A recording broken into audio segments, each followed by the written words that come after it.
요즘 100세 시대라고 하더라고요. 100세 시대. 그래서 인생을 100년을 산다고 가정했을 때를 어떤 사람이 데이터를 만들어 보았습니다. 그분이 일주일에 한 번, 그러니까 주일 예배만 참석하고 말씀 배우고 몇 가지 봉사를 한다 할지라도, 주일날 봉사를 한다 할지라도 100년 살 동안에 그 스펜드 타임이 1년이래요. 그러니까 1년 동안에 우리는 주일 예배를 참석하는 거예요. 그러면 주일을 포함하여서 예를 들어서 수요일이나 금요일을 참석하는 사람들은 어떨까요? 채 2년이 안 된대요. 그러니까 일주일에 한 번만 예배 참석한 사람들은 많은 사람들은 맥시멈으로 주일날 많이 이렇게 봉사하고 헌신한 사람들은 1년 가까이 돼요. 그리고 그냥 예배만 참석하는 사람들은 9개월 정도라고 합니다. 그러니까 100년을 살 동안에 우리가 예배하는 시간이 또 말씀 배우는 시간이 1년이 채 못 된다는 것 같습니다. 그리고 섬기고 봉사하는 시간을 포함하여도 1년이 채 못 되는 것 같습니다. 제가 말한 거 주일날 한 날을 말을 하는 거예요. 그리고 수요일, 금요일까지 포함한다 하면 그 이틀을 더 포함한다 하면 뭐랄까요? 좀 시간이 좀 더 길어지긴 하는데 그래도 2년이 못 되는 거예요. 한 1년 7개월, 8개월 이렇게 되는 것 같아요. 그러면 매일 새벽 예배를 드리는 한국교회 같은 경우는 어떨까? 아니면 자신이 또 우리 개인의 경건의 시간을 가지신 분들 있죠. 매일과 같이 설교 노트, 큐티 노트를 한다든지 아니면 세미니 쪽으로 그리고 개인적으로 묵상하는 시간을 따로 갖는다든지 또 성경 말씀 묵상하는 그런 시간들을 따로 가진 사람들은 어떨까요? 그런 사람들을 새벽 예배처럼 일주일에 매일처럼 매일같이 나오고 주일 예배도 봉사하고 이런 사람들을 다 해봤지만 8년 정도 된다고 합니다. 8년 정도. 100년 사는 동안에 우리는 8년 정도의 그 예배의 시간에 있습니다. 우리가 그 학교 생활이나 그 학문의 시간에 접한 시간에 비하면 굉장히 적은 시간이죠. 그렇죠. 굉장히 적은 시간에 우리는 노출되어 있다는 것을 우리는 볼 수 있습니다. 이럼에도 불구하고도 저는 하나님의 그 은혜가 있더라는 것입니다. 그럼에도 불구하고도 일주일에 한 번을 참석하여도 서구사회에서는 우리나라의 새벽 예배가 익숙하지 않았던 것 같아요. 우리나라의 서구사회에서는 우리나라의 그 새벽 예배를 보면서 깜짝 놀라는 거죠. 그래서 파스터들이 이 나라에서 옥비자를 받고 비자 신청을 할 때 아니 일주일에 어떻게 그렇게 한 주간에 그렇게 많은 일들을 할 수 있느냐 하는 거예요. 그랬더니 우리나라에서는 새벽 예배가 있다. 그리고 심지어 신방도 있다. 그러다 보니까 이 스펜드하는 타임이 어마어마한 아워를 사역에 스펜드하고 있다는 것을 볼 수 있었습니다. 서양에서는 많이 그런 것들이 없다 보니까 좀 익숙하지 않은 모습이었던 것 같습니다. 여하튼 일주일에 한 번을 드리던 일주일에 2번, 3번을 드리던 또 아니면 매일의 갱건의 생활을 갖고 또 새벽 예배를 참석하던 어떠하든 간에 그럼에도 불구하고도 하나님께서 우리에게 은혜를 베풀어 주시더라는 것입니다. 그 많고 적음을 떠나서 하나님께서는 은혜를 베풀어 주시더라는 것입니다.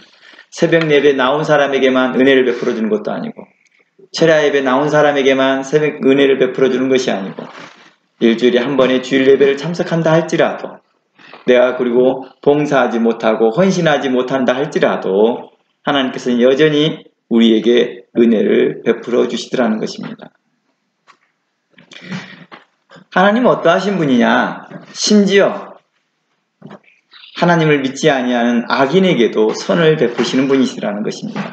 그래서 성경에 이렇게 말합니다. 하나님께서는 악인과 선인에게 비를 고루 내려주시며 해를 고루 내려주신다라고 말합니다. 우리가 이 땅에 살면서 호흡할 수 있고 또 이 땅에 살면서 하나님과 전혀 상관없는 삶을 산다 할지라도 우리가 생명을 유지할 수 있도록 하나님께서 전 세계 우주를 관할하시고 관장하신 그 은혜에 우리가 살고 있습니다. 특별히 성도로서 부르심을 받았던 우리가 하나님께 예배드리고 찬양하고 말씀 배우고 또 말씀을 기억하고 또 말씀을 묵상하고 상고하고 이러한 일들을 하고 있다 할지라도 이 시간들이 채 1년이 못 된다 할지라도 어떤 사람은 8년 가까이 한다 할지라도 여전히 하나님 앞에 동일한 은혜를 받더라는 것입니다. 하나님의 그 사랑과 그 구원의 은총이 우리에게 있더라는 것입니다. 우리에게 부어주신 그 한량없는 그 은혜가 우리 작년 한 해 동안에 우리에게 부어주셨습니다. 그리고 올해 우리는 한 해 마무리하고 2021년 새해를 맞이했습니다. 이 새해에도 하나님의 은혜로 말미암아 하나님의 성도들에게 부어주시는 그런 복들과 은혜들을 여러분들이 받기를 기도하고 간구합니다. 그리고 하나님의 은혜를 사모하는 모든 분들이 또한 하나님의 크고 놀라운 은총과 하늘의 은사와 성령의 충만하신 은혜가 우리 성도들 가운데 함께 있기를 원합니다. 뿐만 아니라 2021년에 맞이하다 보니까 또 우리가 또 계획하는 것도 있고 생각하는 것도 있습니다. 이런 것들도 하나님께 간구하고 감사함으로 아뢰면서 나아가기를 원합니다. 우리가 작년에도 에베소서를 강의했어요. 작년 새해 첫 주에 우리가 나눴던 말씀이 바로 에베소서에 있는 말씀이었습니다. 새 사람을 입으라. 이미 그리스도인으로서 이미 새 사람을 입었는데 또다시 새 사람을 입으래요. 이유가 뭐였느냐? 바로 과거의 삶이 예수 그리스도 안에 있다 할지라도 과거의 삶이 그렇게 건강하지 못했던 것에 대하여서 우리로 뒤돌아보면서 그 건강하지 못했던 삶을 벗어버리고 옛 옷을 벗어버리고 세상 정욕을 쫓아갔던 그런 옛 옷을 벗어버리고 이제 그리스도 안에서 새 옷을 입으라 라는 것입니다. 에베소서 이 관점은 바로 구원을 다시 받으라 라는 그런 관점을 말하는 것이 아니라 이미 구원받은 성도들에게 대하여서 이제 성도로서 합당히 행하라 라는 관점을 계속 이야기하면서 그러한 표현들을 할 때에 새 사람을 입으라 라고 말했다는 것입니다. 그리고 의롭게 선하게 지혜롭게 행하라고 말했다는 것입니다. 이방인과 같이 세상 풍속을 접지 말고 공의롭게 의롭게 모든 착함으로 행하라고 말하였다는 것입니다. 이러기 위해서는 우리가 어떻게 해야 될까? 성령께서 우리에게 그 말씀을 기억나게 해주셔야 될 것입니다. 그렇죠? 우리가 그 말씀을 기억해야 될 것입니다. 그러면서 그리스도 안에서 믿는 믿음으로 사랑 가운데 우리가 서로 행하라고 사도 바울은 에베소를 통하여서 이야기합니다. 뿐만 아니라 주의 말씀을 항상 기쁨으로 사모하고 읽고 묵상하는 말씀을 새기는 그런 한 해가 우리가 될 수 있도록 우리 스스로가 우리 자신들에게 대해서 계획하고 준비하고 하나님께 간구하며 그러한 새 옷들을 입어보기를 간구합니다. 여러분들의 그 새 옷이 그리스도로 인하여서 되어진 그런 새 옷이 되어졌으면 좋겠습니다. 오늘 에베소 6장 지난 계속 시리즈로 연결되어지는 에베소 강의 오늘 67강에서는 교회의 전투성을 이야기할 겁니다. 오늘은 에베소 6장을 정리하는 시간입니다. 그동안 우리는 에베소를 충실하게 해석하고 살펴보면서 성도로서 합당한 믿음과 태도를 배웠습니다. 이제 그 막바지에 도달한 것입니다. 이미 우리는 에베소 6장을 다 강의를 끝났습니다. 그럼에도 불구하고도 우리는 다시 1장부터 5장까지 한 장 한 장씩 한 주에 막 정리하는 시간을 가졌습니다. 오늘은 6장 그 정리하는 시간입니다. 우리에게 새해에 새 사람을 입으라 함과 같이 에베소 6장은 우리에게 전신갑주를 입으라고 말합니다. 에베소 4장과 5장에서는 새 사람을 입으라 라는 말을 썼지만은 에베소 6장에서는 그 말을 동일한 말을 전신갑주를 입으라 라고 했다는 것입니다. 우리가 입어야 될 옷 바로 전신갑주였습니다. 그리고 이것을 5장에서는 새 옷을 4장에서 말하는 그 새 옷을 그리고 6장에서 말하는 전신갑주를 5장에서는 빛의 옷이라고 말했다는 것입니다. 빛의 옷을 입으라.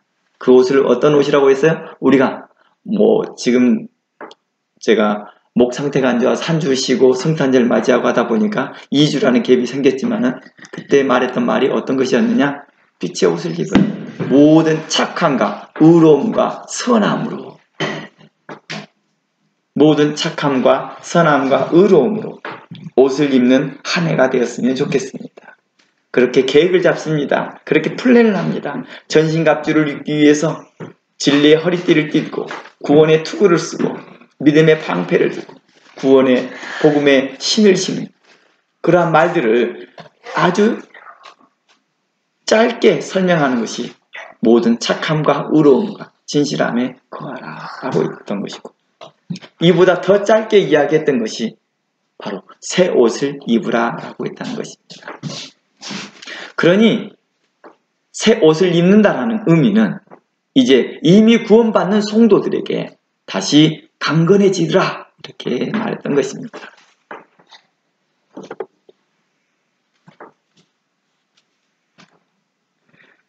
그러니 에베소 6장에서 말하는 교회의 전투성에서 전신갑주를 입으라 라고 하는 것은 새로운 주제를 말하고 있는 게 아니라는 것이죠. 우리가 그동안에 충실하게 에베소를 강의하면서 찾아보았던 것처럼 에베소는 계속해서 동일한 초점을 이야기하고 있었습니다. 바로 성도로서 합당한 삶을 살라. 하나님의 백성됨을 자랑스럽게 여겨라. 이게 어디에 나와요? 에베소 2장에서 나와요. 1장 2장에서요. 너희가 하나님의 백성됨을 자랑스럽게 여겨라. 너희가 그 전에 하나님 백성 되기 전에 어떤 사람이었느냐? 하나님과 전혀 상관없었고 하나님의 법에 떠나 있던 사람 아니었느냐라고 말하고 있습니다. 그러면서 너희들은 그리스도인됨을 자랑스럽게 여기며 성도로서 합당한 일을 보여라. 합당한 믿음과 그 태도를 보이라 라고 말했습니다.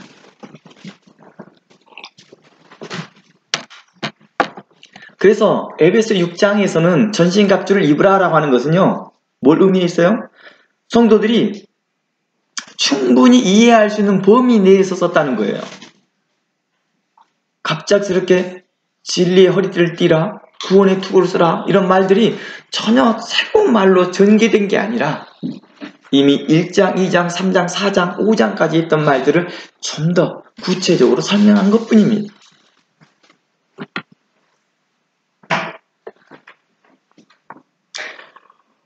그래서 에베소 개간에서 에베소 6장을 교회의 전투성이다 라고 표현하고 있었던 것이죠. 이걸 좀 신학적 용어로도 표현했지요. 신학에서는 에베소를 개간을 하면서 1장부터 6장까지 나누면서 그 6장을 교회의 전투성이다 라고 말했다는 것입니다. 이곳에서 말하는 교회의 전투성은 뭘 의미하느냐? 교회가 집단 행동을 하여 누군가 싸운다는 의미가 아닙니다. 성도 한 사람 한 사람이 각자 자신의 삶 속에서 성도의 성결함과 믿음과 진리를 수호하고 자신과 다른 성도들을 거짓 복음으로부터 지키기 위해 영적 전쟁을 치른다라는 의미입니다. 에베소 6장에서 말하는 영적 전쟁은 바로 그걸 말하고 있다는 거예요. 사도 바울은 성도가 영적 전쟁에서 승리하려면 먼저 싸움의 대상을 바로 인식해야 될 필요성을 이야기합니다. 바로 그게 뭡니까? 우리의 씨름은, 우리의 싸움은 혈과 육에 대한 것이 아닙니다 라고 말합니다. 즉 사도 바울은 우리의 싸움의 대상을, 영적 전쟁의 싸움의 대상이 무엇인지를 설명하고 있습니다. 그것은 바로 정사와 권세와 이 세상의 주관자들과 하늘에 있는 악의 영들을 대한다 라고 말합니다. 만일 우리가 싸움의 대상을 알지 못하고 전쟁에 출전한다면 이런 어리석은 사람일 겁니다. 일명 이러한 사람들은 묻지마 폭행을 가하는 사람과 같을 것이죠. 그런데 만일 자신이 싸울 대상이 분명하다면 이제는 그 싸움에서 누구라도 이기려고 할 것입니다. 게임이나 전쟁이나 스포츠도 상대의 경기 가운데서 이기려고 하지 지려고 게임하는 사람 아무도 없습니다. 전쟁하는 사람도 이기려고 전쟁을 하지 지려고 전쟁하는 사람 없습니다. 전쟁 자체가 안 되겠죠. 뭘 해요? 그러면 지려고 하는 사람들은 항복을 먼저 하겠죠. 그러면요. 전쟁 자체가 이루어지지 않는다는 것입니다. 그리고 그의 속국인이 되겠죠.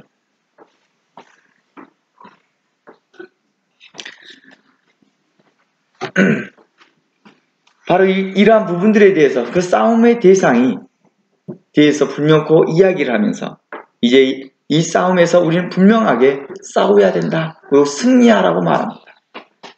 그런데 우리가 고민해야 할 것이 있습니다. 무엇이냐? 만일 하나님이 원하는 싸움의 대상과 상관없는 엉뚱한 열심으로 전쟁을 하고 있다면, 싸움을 하고 있다면 하나님은 어떻게 말할까요? 이것을 성경에서는 로마서나 또한 시편에서나 이사야서나 다른 성경에서 이렇게 말합니다. 너의 열심으로, 요한복음에서와 같이 너의 열심으로 하나님의 성전을 삼키는도다. 너의 열심이 도리어 하나님을 더 욕되게 하는도다. 이렇게 말합니다.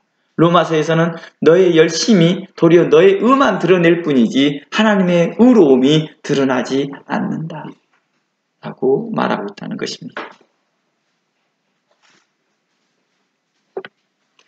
그래서 하나님을 뜻을 알지 못하고 하는 영적 전쟁, 일명 전쟁이라고 자기는 영적 전쟁을 치른다고 하지만 하나님의 뜻을 알지 못하고 하는 것은 어리석은 자요, 하나님의 뜻을 분별하지 못하는 자라 말할 수 있을 것입니다. 그리고 로마서의 기준에서는 힘써 자기 의를 드러내어서 자랑하는 자와 같을 것입니다. 우리의 싸움의 대상은 혈과 육이 아니다 라는 말이 무슨 뜻일까? 이 말의 뜻은 사람을 대상으로 싸우지 말라는 뜻입니다. 인격을 대상으로 싸우지 말라는 대상이라는 뜻이겠죠. 사람들의 다양한 인격이 있습니다. 다양한 성품들도 있습니다. 다양한 기질이 있습니다. 나와 맞기도 하고 나와 맞지 않는 사람도 있어요. 기질적으로 서로 안 맞는 사람도 있더라고요. 그런 사람들은 안 맞는 게 아니라 서로 뭐합니까? 훈련되지 않는 거죠. 맞추는 법을 잘 몰랐던 거겠죠. 그러겠죠. 사람이 가장 환경에 잘 적응한대요. 어떤 환경이나 쉽게 잘 적응한대요. 극한 상황에도 적응하는 게 사람이래요. 그러니까 만약에 그 사람하고 꼭 살아야 된다 하면 적응하게 돼 있다는 거예요. 맞춰 산다는 거예요. 맞춰 살아간다는 거예요. 우리가 얼마 전에도 지진이 나서 며칠 동안 살지 못할 거라고 생각했던 구덩이에 갇혀 있어서 살지 못할 거라고 생각했지만 일주일간 버텨 살고 있는 사람. 어떤 사람은 혹한기에도 낙오되어져서 그 한 겨울철에서 생존하고 버텨나간 사람들. 이런 사람들을 보면 우리가 생각하는 그 이상으로 환경에 적응이 나간다는 것입니다. 나와 다른 인격과 대립하지 말라는 뜻이죠. 서로 판단하고 서로 싸우고 다투지 말고 에베소의 말씀에서는 모든 겸손과 온유와 인자와 자비와 사랑 가운데 행하라고 말합니다. 왜냐하면 그것들은 결코 우리의 싸움의 대상이 아니기 때문입니다. 우리의 싸움의 목적이 아니기 때문입니다. 오늘날 교회에 봐보세요. 교회에 오면 정말 다양한 인격이 모여 살잖아요. 그렇죠? 그런데 그 다양한 인격 가운데서 한 인격으로 아니면 특정한 A, B, C라는 좋은 인격을 선별해놓고 난 다음에 그 A, B, C 인격에 다 들어와라 이렇게 하진 않잖아요. 다양한 모습을 갖고 있습니다. 에베소서가 그 이야기를 하고 있잖아요. 유대인의 한 혈통만이 오직 하나님의 선민된 사람들이요 하나님께 구원받는 사람 백성들이다 라고 했으나 에베소서는 이렇게 말합니다. 누구든지 주를 부르는 자마다 구원을 받는다. 이게 로마서나 갈라디아에서나 또한 지금까지 이 신약의 이 복음이 바로 그걸 이야기하고 있습니다. 이방의 모든 열방들이 주를 부르는 자들이 헬라이나 유대인이나 여자나 남자나 종이나 자유자나 다 그리스도 예수 안에서 하나라. 우리가 다 그리스도께 통일되어져야 한다라고 말합니다. 자, 이제 대화를 정립해 보죠. 우리와 나와 다른 인격, 다른 성품들이 우리는 어떻게 해야 될까? 나 무조건 다르니까 수용만 해야 되느냐? 그냥 참고적이만 하느냐? 우리는 그렇게 하지 않습니다. 이렇게 말합니다. 무엇에 통일되라고 말합니까? 그리스도께 통일되게 합니다. 하나님의 말씀으로 교훈하고 하나님의 것으로 다듬어지고 하나님의 성품으로 닮아가는 것입니다. 전에는 내 성품이었다 한다면 이제는 다 그리스도의 성품을 닮아가는 것입니다. 그래서 에베소서와 갈라디아서와 빌립보서는 너희는 이 마음을 품으라. 곧 예수 그리스도의 마음이라. 곧 이 말은 무슨 뜻이에요? 무슨 성품을 가지라는 거예요? 하나님의 성품을 가지라는 거예요. 에베소 5장에서는 이렇게 말합니다. 너희는 다 누구를 본받는 자 되라? 하나님을 본받는 자 되게 되라. 에베소 5장과 6장에서 우리에게 본받을 대상이 우리의 하나님이라고 말합니다. 그러니 나와 다른 인격에 대해서 이야기하지 말고 하나님의 성품과 다른 인격에 대해서 이야기를 해야 되겠죠. 그들에게 대해서 뭐래요? 하나님의 것으로 합쳐지라. 우리는 이렇게 말하는 것입니다. 무슨 말인지 알겠죠? 나는 A고 당신은 D 기질을 가졌으니까 당신은 잘못이야. A 기질이 더 맞아. 왜냐? A 기질이라는 사람이 훨씬 많으니까 성경은 그렇게 말하지 않고 A 기질과 D 기질이 서로 극단적으로 다르다 할지라도 그리스도 안에서 동일하게 한 사람들이다. 서로 통일되어져야 되고 하나 되어야 된다. 그러기 위해서는 뭘 해야 되느냐? 그리스도의 성품을 닮아가라. A 기질도 그리스도의 기질을 닮고 D 기질을 가진 사람도 그리스도의 기질을 닮으라 라고 말합니다. 그래서 하나님의 말씀으로 우리는 교훈받고 책망받고 바르게 하면 되고 의롭게 교육받아서 다 모두가 하나님의 사람으로 되어지는 것을 우리가 그리스도인이라 말하고 있고 그리스도의 삶의 목적이 되고 있다는 것입니다.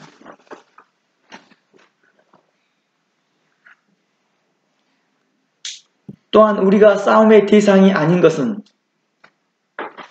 혈과 육이 아니다라고 하는 이 뜻은 좀 더 확장해 보면 태어날 때부터 타고난 여러 인격 장애도 여기도 포함되는 것입니다.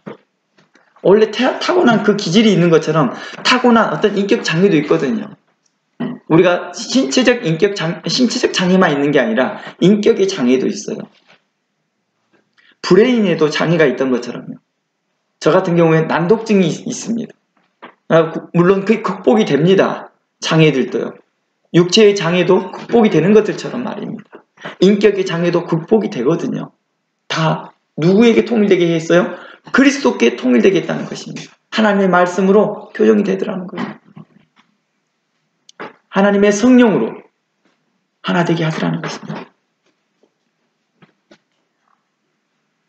그러므로 그 인격을 장애를 가지고 있는 사람들 또한 우리의 싸움의 대상이 아니라는 것입니다.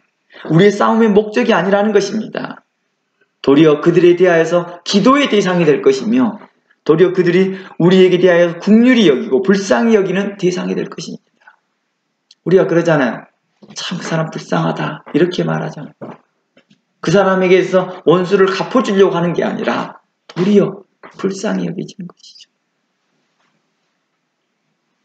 그리고 더 나아가 우리와 다른 문화와 전통도 우리의 싸움의 대상이 아니라는 것입니다. 특히 선교에 가보면 그런 분들이 있어요.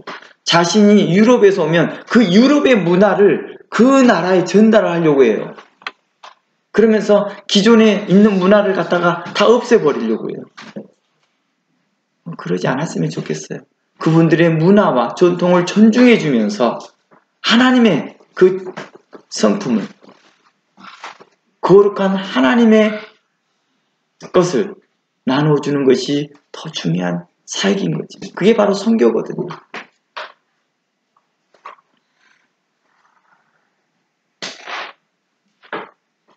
또한 타 종교도 우리의 영적 전쟁의 대상이 아닙니다.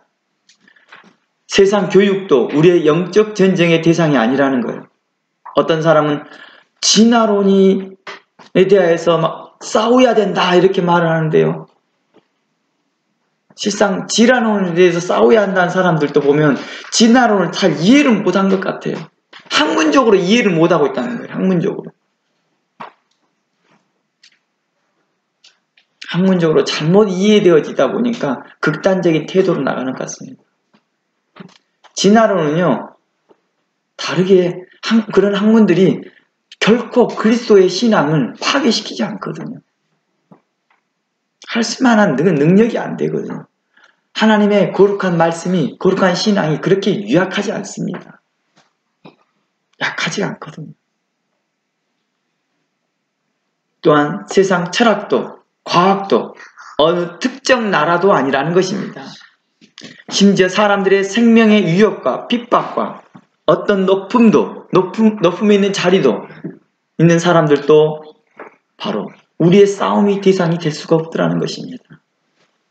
그들은 어떤 것도 그리스도 예수 안에 있는 사랑에서 끊을 수 없을 뿐만 아니라 우리의 싸움의 대상이 되지 않는다는 것입니다. 로마서에서는 이런 말씀이 있습니다. 로마서 8장 37절 말씀에 그러나 이 모든 일에 우리를 사랑하시는 이로 말미암아 우리가 넉넉히 이겼다. 내가 확신하노니 사망이나 생명이나 천사들이나 권세자들이나 현재일이나 장래일이나 능력이나 높음이나 기쁨이나 다른 아무 피조물이라도 우리 주 예수 그리스도 안에 있는 하나님의 사랑에서 끊을 수 없다라고 말합니다. 우리가 지난 한 해를 보내면서도 우리는 이러한 은혜를 받았습니다. 와, 하나님의 사랑에서 이런 것들이 끊을 수 없다는 것을 경험하고 있다는 것입니다. 올해 2021년에도 이런 삶을 그리스도 예수 안에서 경험하게 될 것이며 보게 될 것이며 또 더욱더 확신의 가운데 거할 것입니다. 혈과 육은 유한하고 연약하고 사람으로 진정 그리스도인들이 싸워야 할 적들이 아니라는 것입니다. 이러한 연약하고 유한한 사람들이 가지고 있는 것으로 싸우는 것이 아닙니다. 우리의 싸움은 에베소의 초점과 같이 거짓된 가르침과 이단 사상과 거짓된 철학과 속임수와 세상 풍조였습니다. 세상적 가치관들이었습니다. 이러한 것들은 하나님의 전신갑주를 입는 그리스도인들에게는 위협이 될 수는 없고 해가 될 수는 없습니다. 그리스도 안에 거하는 자들에게는 결코 위협이나 생명을 해할 수 있는 대상이 아니라는 것입니다. 그러나 그렇게 전신갑주를 입지 못한 자들에게는 그것 또한 위협이 대상이 될 수도 있겠지요. 세상적 학문이요. 타 종교가 그리고 특정 국가들이 그들에게 위협이 대상이 될 수는 있습니다. 우리가 전신갑주를 입지 않을 때 말입니다. 그러므로 우리의 싸움이 혈과 육이 아니다라고 한 것은 세상 전쟁도 정치적 이념 전쟁도 그렇다고 중세시대 일명 십자군 전쟁이라고 명목하여야 했던 타 종교와의 전쟁도 아님을 말하고 있다는 것입니다. 우리의 싸움의 대상은 정사와 권세와 이 세상의 주관자들과 하늘에 있는 악의 영들을 대합니다 라고 말합니다. 이것을 좀 전에 말했던 거짓의 영이요, 거짓의 영을 가르치는 자들이요,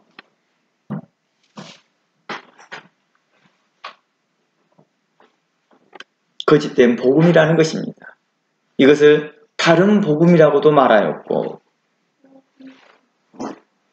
이것을 이단이라고도 말했습니다. 이것을 또한 거짓된 것이라고도 말했습니다. 많은 사람들이 하늘에 있는 악한 영들에 대해서는 쉽게 이해합니다. 사단, 마귀, 거짓령, 귀신들로 이렇게 쉽게 이해하는데 크게 어려움을 갖지 않습니다. 그러나 정사와 권세에 대해서는 사람들이 헷갈려합니다. 뭘 말할까? 그러나 우리는 계속해서 에베소 전체의 맥락에서 벗어나지 않으려고 노력해 봐야 됩니다. 에베소의 전체 맥락은 사도 바울이 다른 서신에서 말하는 맥락과 일치합니다. 계속 일치하더라는 것입니다. 그것은 곧 우리에게 대하여서 거짓된 복음을 이야기하고 있음을 이야기하고 있고 그것을 주관하는 자들과 말하고 있다는 것입니다. 그러니까 이렇게 말하는 것이죠. 쉽게 말해서 몰몬교라면 몰몬교의 그 리더가 정사가 되는 권세 잡은 자는 거죠. 이렇게 되어지는 것입니다. 제가 이것은 어느 주석가의 주석을 그대로 인용한 것입니다. 그래서 어느 주석가는 이렇게 말합니다. 에베소를 주석을 하면서 골로새서 2장 15절을 근거하여서 정사와 권세는 영지주의자들이다 이렇게 말합니다. 그리고 이 정사는 그 영지주의를 가르치는 그 가르침에 그 관장하는 최고종 책임자들이다 이렇게 말합니다. 이 주석가는 꽤나 유명한 주석가예요.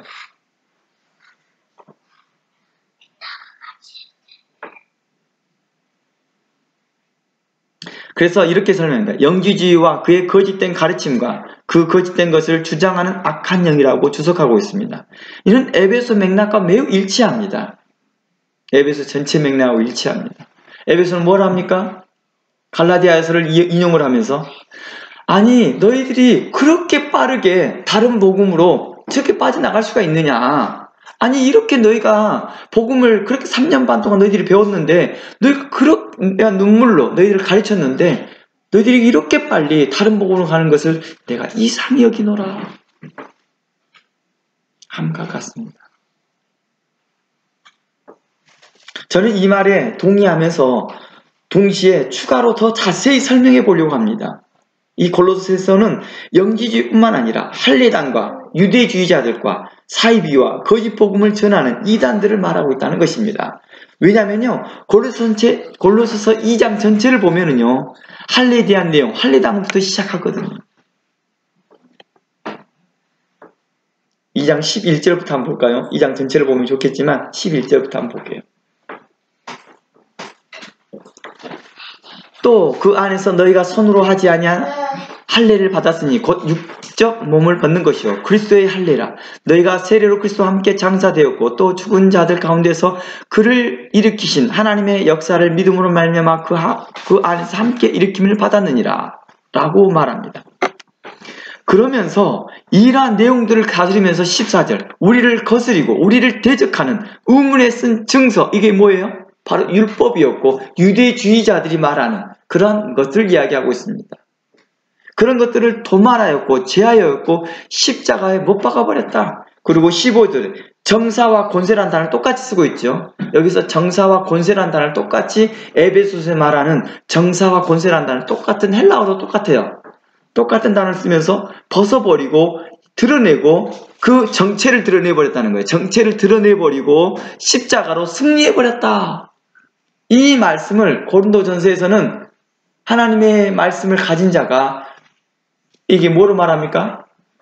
그리스도 예수 안에서 모든 철학과 이념과 사상과 논리가 다 파하여졌다라고 말하는 것입니다.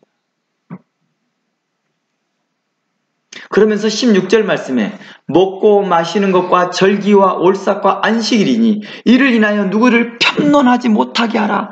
누구예요? 이들이요? 할례당이었거든요. 그리고 유대주의자들이었거든요. 오늘날에도 이러한 자들이 있습니다. 이러한 자들이요. 이스라엘 회복 운동하면서 이런 말들을 하고 있는 사람들이거든요. 이것들은 장래일의 그림자나 몸은 그리스도의 것이니라.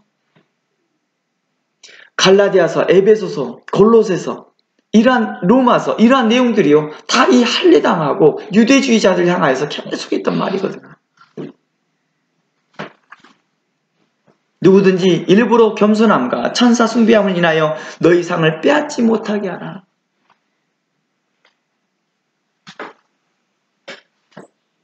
그러면서 이러한 것들은 붙잡지도 말고 21절 붙잡지도 말고 만지지도 말라.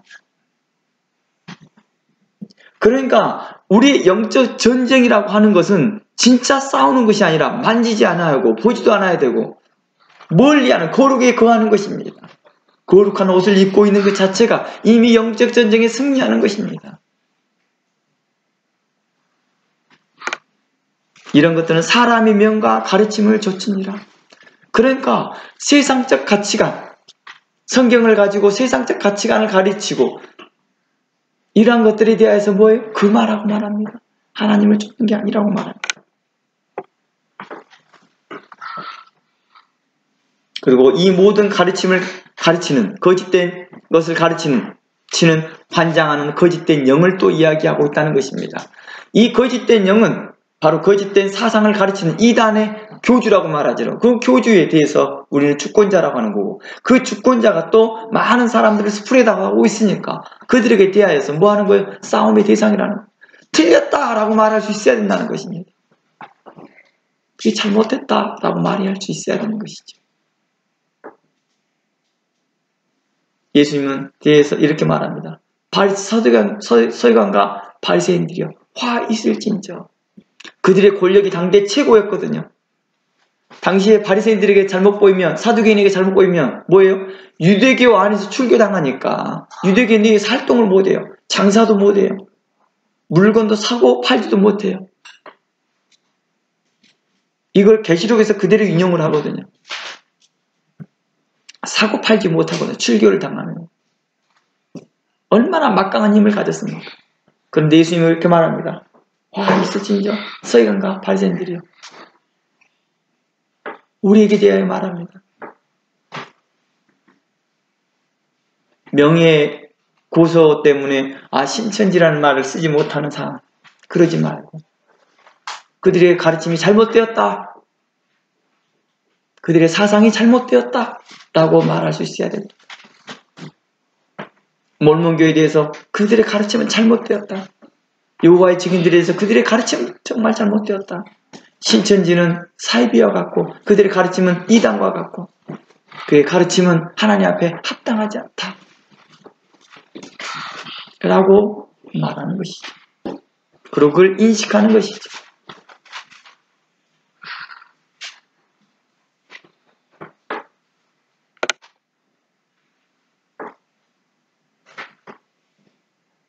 우리의 영혼과 구원과 우리의 믿음과 구원에 직접적인 영향을 끼칠 수 없는 혈과 육에 대해서 싸우지 말고 우리 구원과 우리의 영혼을 병들게 하는 것에 대해 싸우라는 것입니다.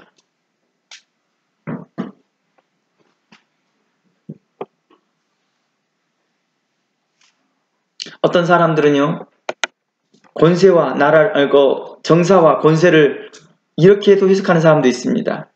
바로 기독교를 핍박하는 네로와 같은 사람, 로마 정부라고도 생각하나 그렇게 성경은 말하지 않고 있다는 것입니다. 로마 정부나 네로가 우리의 영혼을, 그리스도인의 영혼을 병들게 하지 않았거든요. 병들게 하지 않은 게 못하거든요.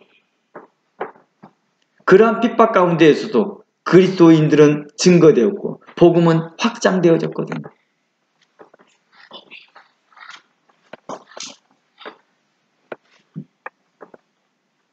사도 바울은 네로나 그러한 포악을 저지르는 그 네로나 그런 독재자들이나 또한 그런 나라들에 대해서 어떻게 말했냐, 심지어 기도하라고 말합니다.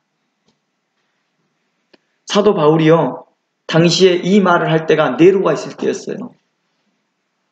당시에 네로가 있었다는 것입니다.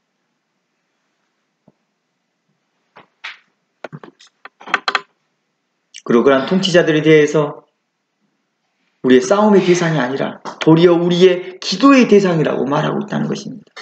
디모데전서 2장 1절을 가봅니다. 디모데전서 2장 1절.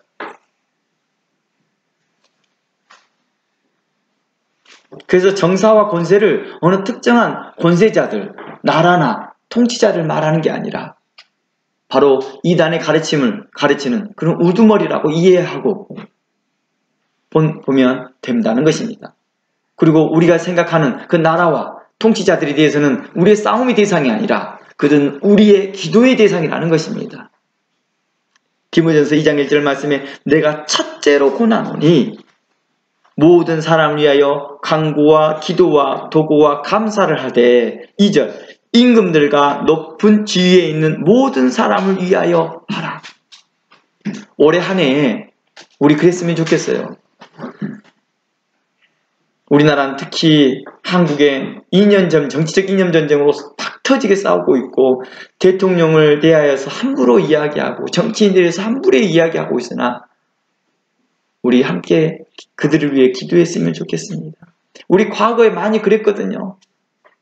정치인들이 잘하든 못하든 대통령이 잘하든 못하든 그에 집중하지 아니하고 하나님께 집중하면서 그들을 위해 기도했거든요. 우리의 과거에 그런 믿음들이 다 어디로 갔습니까? 이제는 정치적 이념 전쟁으로 목사가 정치판에 끼어들고 그러지 않았으면 좋겠습니다. 교회 안에서 정치적 발언을 하고 정치적 말을 하고 카톡으로 주고받은 그런 말들을 하지 말고 그들을 위해서 함께 기도합시다. 그것을 홍보하면서 여기저기 기도합시다. 여기저기 기도합시다 하고 그런 말도 하지 않았어요. 각자 교회가 다 알아서 각 성도들이 각자가 알아서 대표 기도 가운데에서 또 교회들마다 나라를 위해서 기도했던 것들처럼 그렇게 잠잠히 기도했으면 좋겠습니다.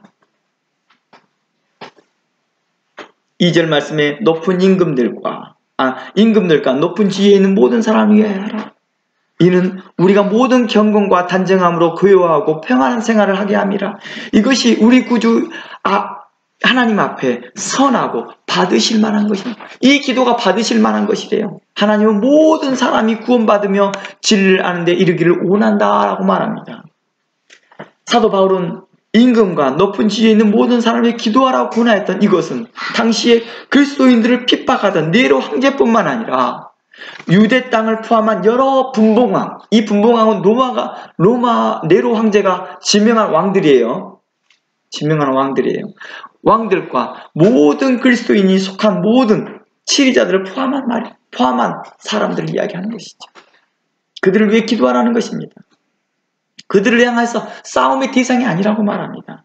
이는 그의 서신서들을 회람된 모든 나라들에 대해서도 말하고 있는 것입니다. 또한 이 말씀은 오늘날 모든 세대와 모든 지역을 초월하여 적용되고 있다는 것입니다. 그리고 로마서 13장에서도 이와 같은 관점을 이야기하고 있습니다. 로마서 13장 1절 말씀에 각 사람은 위에 있는 권세들에게 복종하라 라고 말합니다. 권세가 하나님께로부터 났다라고 말합니다. 권세를 거스리는 자는 하나님의 명을 거스린다 라고 말합니다. 이 말을 다른 복음에서는 이렇게 서신서 이렇게 말합니다. 너희가 보이는 그 아버지도 섬기지 못할진데 어때 보이지 아니하는 그 하나님을 섬긴다고 하느냐. 보이는 그 권세도 복종하지도 못하는데 보이지 아니하는 그 하나님의 그 권세에 어떻게 복종하겠느냐는 거예요.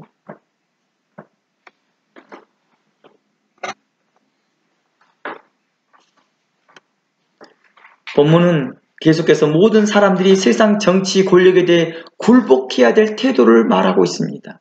세상 모든 권세는 다 하나님께로 나왔기 때문이죠. 따라서 하나님께 복종하는 자는 세상의 권력에 대해서도 복종해야 된다라고 성도의 태도를 이야기합니다. 너희가 성도냐? 그러면 하나님께 복종했다면 세상 너희에게 속해 있는 각 나라 사람들이 속해 있는 그 나라의 정치인들에게 복종해라. 그 권력에 복종해라 라고 말하고 있습니다. 너무나도 단순하고 명료하고 자명한 논리인 것입니다. 그러나 이 말은 국가가 보편적 상황에서 우리에 적용되어지는 것이겠죠. 그렇죠? 보편적인 그런 나라를 이야기하는 거예요. 보편적인 나라. 우리가 로마에 대해서 부정적인 시각을 많이 갖거든요. 로마는 그런 나라가 아니다라고 말하는. 근데 그건 잘못된 알려진 거예요. 당시에 로마는요, 민주정치에 가장 앞섰던 나라예요. 어떻게 보면 민주정치의 선두주자라고도 말합니다. 당시 로마는 실제적으로 민주정치를 하였고 그 근간을 많이 삼았습니다. 오랫동안 유대인들은요, 로마인뿐만 아니라 자신들의 나라를 지배하고 있던 시대가 많았고 항상 독립을 생각하고 있었던 많은 나라들이 있었거든요. 그러니까 로마로부터 독립하고 싶은 많은 나라도 있었어요. 근데 그들에게 대해서 어떻게 민주적으로 다스렸다는 거예요. 로마에 지배받는 많은 나라들은 자기들의 나라를 독립시키는 것을 소원했으며 더 나아가 반로마적 행동을 불사했다는 거예요. 그리고 로마는 이러한 상을 잘 알고 있었기 때문에 로마는요, 할 수만 있으면 민주정치로 이끌려고 했습니다. 그래서 분봉왕 제도를 채택합니다. 각 나라의 자기 나라들의 사람들을 왕으로 인정해 주는 것이죠. 사도 바울 선교 때도 보면요, 이러한 민주정치 때문에요, 선교가 더 활발하게 활동될 수 있었거든요. 그리고 인권도 보장됐거든요. 사도 바울이 보세요. 죄인이라고 할 때요, 나 로마 시민권자야 할 때 어땠습니까? 그걸 보호받잖아요. 그리고 에베소서가 어땠어요? 넌 죄인이니까 감옥에 들어가서 글도 쓰지 말고 아무것도 쓰지 마 이렇게 하잖아요. 자택근무 시키면서 어떻게 시켜요? 절차를 밟아가면서 그를 법을 따라가 법을 집행하고 있더라는 것입니다.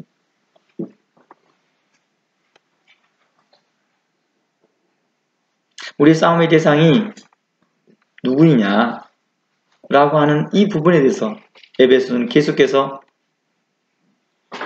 나라와 세상 사람들에 대한 혈과 육이 아니라 우리를 병들게 하고 우리에게 어렵게 하는 우리의 사상과 우리의 신앙을 어렵게 하는 거짓된 말씀이요, 이단적인 사상이다라고 말합니다. 코바디스라는 영화를 여러분들이 집에서 보셨는지 모르겠지만요, 코바디스라는 영화를 보게 되면 사도 바울도 그때 있었고 베드로도 그때 있었지만 이들은요, 그들을 대상으로 싸우지 않았습니다. 도리어 그들을 향해서 기도하였고 또 그들에 대하여서 끝까지 복음으로 그들에게 감동을 주었던 것이었습니다.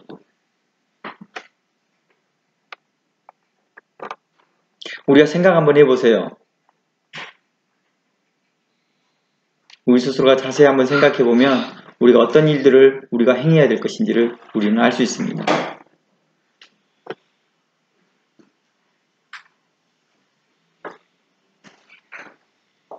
우리에게 얼마 전의 사건이지만요, 기독교에 가장 크게 영향을 미쳤던 게 뭐예요? 불교였나요? 많은 사람들이 영적 전쟁에서 페일을 해서 무당에 속했나요? 많은 사람이 영적 전쟁에서 페일을 해서 무당에 속해졌나요? 많은 사람들이 영적 전쟁에 페일을 하여서 신앙을 떠나서 다른 나라에 속하거나 그 나라의 속국이 되거나 공산주의에 빠지거나 아니면 자본주의에 빠지거나 그랬나요? 잘 생각해 보세요. 우리 통계 보고에 의하면 신천지에 빠진 사람이 얼마나 많았어요. 그리고 교회가 얼마나 힘들었습니까? 무슨 말인지 알겠죠? 도리어 거짓된 복음이 교회에 들어와서 거기에 대한 타격은 어마어마했습니다. 신천지뿐만이요, 안산홍 증인의 기독교라고 하고 나름 성경을 가르치고 있다고 하는 그런 곳에서도 많은 그리스도인들이 다 뭐 했어요? 그들로 속하고 있잖아요. 이러한 중요한 영적 전쟁을 뒤로 한 채 엉뚱한 데서 영적 전쟁을 치르고 있더라는 것입니다. 성도 한 사람 한 사람이요, 진리 안에 거룩해지고 성경적 가치관을 갖게 되면요, 내 남편의 문제, 내 아내의 문제, 내 자식의 문제, 이게 나한테 영적 전쟁의 문제가 되지 않아요, 더 이상. 왜 그럴까요? 그들을 위해서 기도하면서 그들의 복음으로 의롭게 만들어지니까요.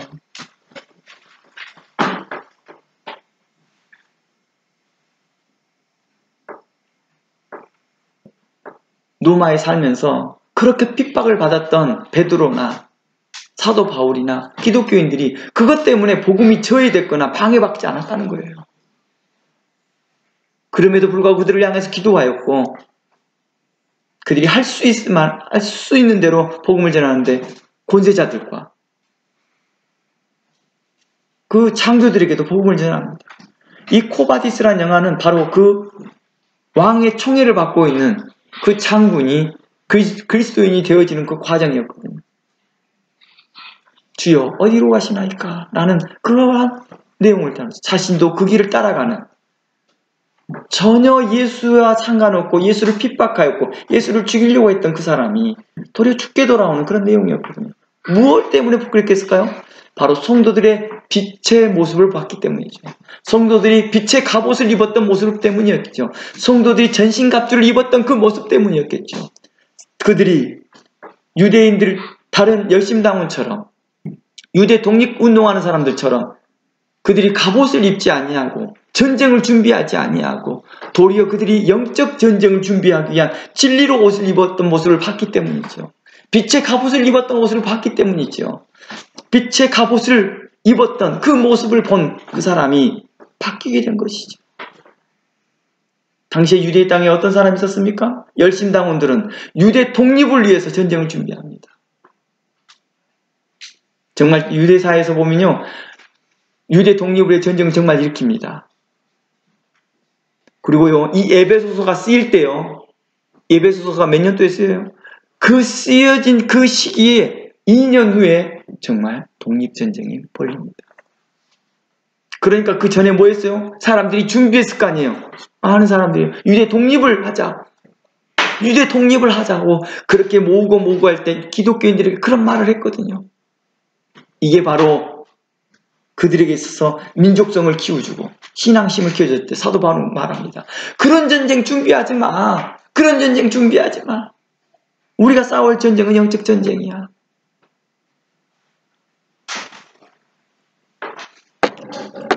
그럼에도 불구하고도 많은 유대인들이 유대 독립전쟁을 합니다. 그리고 그 전쟁에서 어떻게 해요? 어마어마하게 패해버립니다. 그리고 그 전쟁에서 패하고 있는 그 전쟁 한참 중에 뭐 하느냐? 처음에는 승리한 것처럼 보였거든요. 한참 승리하는 것처럼 보였거든요. 결국에는 우리가 너무 잘 알고 있는 로마 장군 티투 장군이 70년 때 뭐래요? 예루살렘이 함락돼 버리죠. 에베소서가 몇 년도에 쓰였어요? 62년에서 65년도에 쓰였어요. 유대 전쟁이 그 독립운동이 언제 시작했어요? 바로 65년에 시작했어요. 시작되어져서 5년을 버티다가 70년대 끝나버려요. 그러니까 에베소서를 기록하는 당시에 사람들의 생각은 다 어디에 있었어요? 지금 현재 오늘날의 모습과 같더라고요. 청와대로 돌진하자. 정신 나간 소리를 하고 있고. 이스라엘의 회복을 위해서 운동하자. 정신 나간 소리를 하고 있더라는 거죠. 무엇이 영적 전쟁인지를 모르고 과거에 2000년 전에 어리석음을 행했던 자들과 같이 또다시 그 어리석음을 행하는 자들과 같이 그러한 일들을 행하면서 그들은 뭐라고 하느냐? 이게 영적 전쟁이래요. 그것들이 자신들이 하고 있는 일이 영적 전쟁이라고 착각하고 살고 있더라고요. 그러니 하나님이 얼마나 그들을 어리석게 했며 자기 의를 드러내려고 하고 있으며 그들이 무지한 자처럼 그들이 행하는 것에 대해서 하나님이 얼마나 안타까워하시겠냐는 거예요. 사도 바울은 그렇게 하는 그 에베소 교인들뿐만 아니라 이 성경이 회람되어지는 성도들에게 대하여서 말하고 있습니다. 우리 싸움은 혈과 육이 아닙니다. 정사와 권세자들이 한 것입니다. 바로 이 악한 영을 가르치는 자들입니다. 거짓된 복음을 가르치는 자들입니다. 할례당을 가르치고 할례를 말하며 할례를 받아야 구원을 얻다고 하는 자들과 영지주의자들처럼 무엇을 알아야지만 깨달음이 있어야지만 이 구원이 있다고 하는 자들과 예수 그리스도는 육체로 오지 않았다라고 가르치는 자들과 그런 자들에 대하여서 대항하라고 말합니다. 진리에 굳게 서라고 말합니다. 금욕주의자의 사람들, 많은 금욕주의 삶을 살아야지 하나님께 영광이 된다고 하는 자들에게 대하여서도 성경은 이렇게 말합니다. 그것도 영지주의적 가르침이요, 거짓된 가르침이야. 또 니골로당에 빠졌던 그런 사람들, 신비주의에 빠졌던 자들에게 대해서 주술적인 삶을 살지 말라, 이러한 말들을 했던 것이 바로 에베소서 이야기였던 것입니다. 이런 일에 있어서 우리는 영적 전쟁을 준비해야 됩니다 라고 말했던 것입니다. 그러나 그것과 상관없이 계속해서 그들은 엉뚱한 일에 전쟁을 준비하고 있었던 일에 사도 바울은 가슴을 치며 아파했다는 것이죠.